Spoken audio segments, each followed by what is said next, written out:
Um, I don't know who will watch this video, but as of now, I know myself to be what Hegel calls the negative, and in the process of my self-development, I have reached a stage named reason, and therefore I believe that the world is my manifestation, and that in order to liberate myself from the world, I have to find myself in the world by understanding the world, so to speak.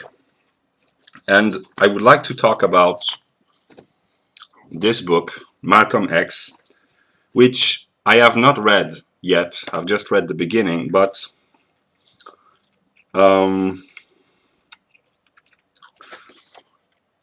the way I see things, every singular consciousness, namely you, whoever you are a mirror of God. And the totality of all mirrors reflecting upon themselves is the consciousness of the whole. And I see the world from a negative point of view because I am separated from this self thinking totality, and I would like to stay in my apartment and keep reading books all day, but that would be very selfish of me. So I try to be morally, I wouldn't say good because I am morally bankrupt, but to try to do something relatively good by sharing the view of the totality. So I don't need to read the biography of Malcolm X, but I would like you, and I guess you are probably at first an American viewer, to understand the dialectical movement of consciousness. And Malcolm X, I don't know the particular details of 1960s or 1950s America, but I see the general picture. And Malcolm X is the mirror image of George Lincoln Rockwell, the National Socialist, white revolutionary, failed revolutionary, but he wanted to unite all whites. So one might think National Socialism, not again, but there was an evolution of consciousness between the National Socialism of Hitler and the one of Rockwell, because Rockwell wanted to transcend the inner divisions, the inner separation within the white race, and to create a pan-white, pan-European, because if you consider that Europeans are all whites and all whites are Europeans, a pan-European, a worldwide white nationalist movement, which was not in the idea of Hitler. The racists of the early parts of the 20th century made racial hierarchies within the white race, and they considered that the Nordic were superior and the other were the inferior. And Rockwell wanted to unify all whites because he felt that they were threatened by the Jews. And Malcolm X wanted to unify blacks, as far as I know. And he was also a revolutionary and a courageous man, and he also was a step in the process of the development of black consciousness, which is a particular mode of the world spirit at work in the world. And he spoke in defense of blacks and had a great vision of what he considered his people. But he mentioned the power of words to influence and transform lives. And Eminem says in Sing for the Moment, words can be great and they can degrade, or worse, they can teach hate. And Malcolm X is seen, as far as I know, as a positive figure in American consciousness because he's considered as a great American. And Rockwell is one of the most despised Americans one can think of. And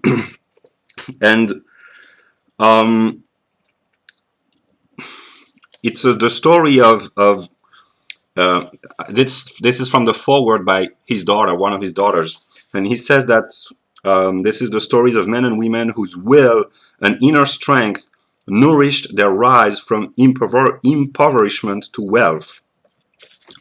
The story of God is a dark, inchoate will which extracts itself out of the nothingness, and from this very poor abstract definition of God, which is nothing or pure being. This is the beginning of Hegel's logic. By seeking to know what it is, this impulse to find determinations within pure nothing or pure being is that which brings forth becoming, and all the logical determinations which flow from Hegel's logic. And this is the path of the absolute, which becomes richer and more concrete by creating out of the dialectical movement determinations out of itself and incorporating those determinations and enriching itself, becoming ever more wealthy, at first in the realm of logic, then in nature, and then by coming back into itself, by becoming conscious of itself in the realm of spirit. So all things are made in the image of God, and so does Malcolm X, and he's a necessary moment in the development of world consciousness. And he still offers inspiration and guidance to many. He was a man of self-reliance and had a sense of empowerment. He's a source of eternal pride for his children. And from an abstract point of view, the father of Malcolm X is God. And whereas whether you think it's the Muslim God or the Christian God or the Jewish God or whatever, they are all the same, because if you believe in God, he's necessarily one. So yeah, Malcolm X is also a source of eternal pride for God, because he enabled the bringing forth of God's self-consciousness, because his daughter says, I innately gravitated to the rhythm of the world, and the rhythm of the world are dialectical. I could spend hours reading the book and making comments on it, but I just want those who are familiar with Malcolm X to see the broad picture and to understand that Malcolm X and George Rockwell were mirror images, and Malcolm X revolted in a positive sense, but a revolt is always negative. Also, there are both moments. You negate the present in order to arrive at the situation that you envision and that you want.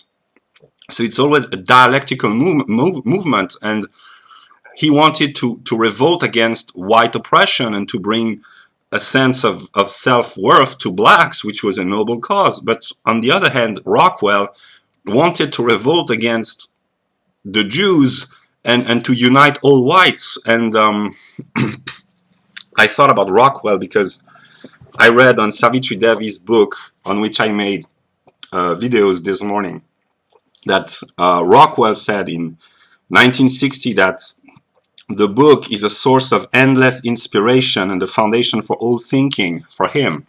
And I know, because I've traveled the path of white nationalism, that William Pierce was influenced by Rockwell and by Savitri Devi, and he elaborated a philosophy, it's a philosophy, Cosmotheism, namely the idea that man is a part of the whole, which is the creator, the self-created cosmos, and man is a moment, a window of consciousness, a determination of the cosmic will to self-revelation and self-consciousness. And this is a sublime philosophy, but the only problem with Cosmotheism is that Pierce thought that, and he was right, that the origin and the material factor of Cosmotheism was mostly, not only, but mostly the white race. These were mostly white men who forged the primordial elements which would bring about the full self-consciousness and the self organization in a philosophical system of cosmotheism by William Pierce. He thought that it was the unifying factors of all the previous attempts that had been made of thinking man as a mode of the universal cosmic, which is also divine consciousness. And he organized and systematized this in a system. And the only thing that he did not understand, but I understand why he could not, because it was a moment in the process of development of world spirit, is that if you adopt this cosmic view, you lose your ethnic or racial determination and you become one with the entire cosmos, in which there are blacks and Asians and Jews, and once you become one with the cosmos, you will only yourself, which is the cosmic will. And yeah, so yeah, I would like to talk briefly about Martin Luther King. He was an attempt, a noble attempt to reunite opposites. He was the middle ground between black supremacists and white supremacists, and he wanted to unite all people in a communion of fraternal and brotherly love. It was noble, and it was a necessary moment also because it was the product of all the social, historical, cultural determinations of that era. But it had to fail because world spirit had not yet reached its full development. And yeah, and I would like to talk about dialectics.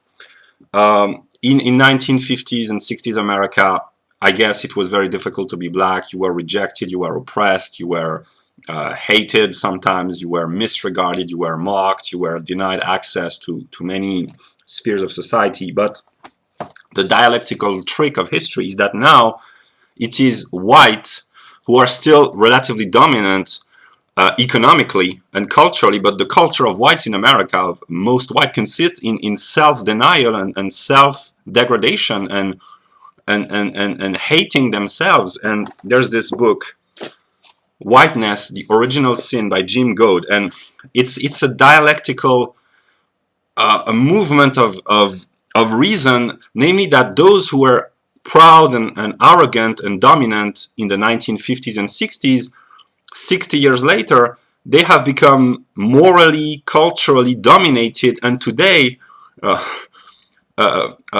true black leader seeking justice should say, in the name of justice, whites should be allowed to have a just, a proper respect for their own heritage. Not more, not less, but in the name of justice, they should be allowed the right to be proud of the things worthy of being celebrated in their own culture.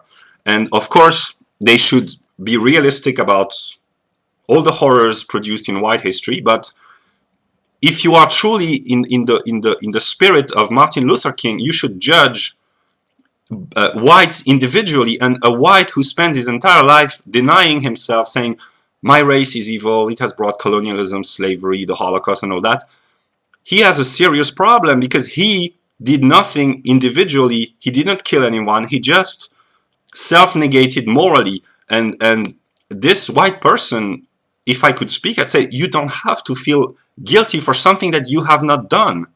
And I made a video saying that those who take pride in achievements that they have not themselves achieved should not be proud. They should be realistic about their being. And yeah, I will stop there for now. And I just want to plant the seed to enable the dialectical comprehension of the unfolding of reason in history, cultural, in America. That's all.